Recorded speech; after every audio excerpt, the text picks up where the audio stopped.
देने के लिए भी ये बहुत अच्छा ऑप्शन है, जिससे बनाने में भी टाइम नहीं लगता और खाने में भी ये सबको पसंद आती है।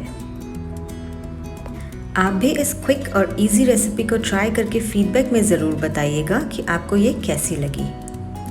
अगर आपको आज का ये वीडियो पसंद आया तो इसे लाइक और शेयर ज़रूर करें और साथ ही आगे आने वाली रेसिपीज़ के नोटिफिकेशन रिसीव करने के लिए चैनल को सब्सक्राइब करना ना भूलें।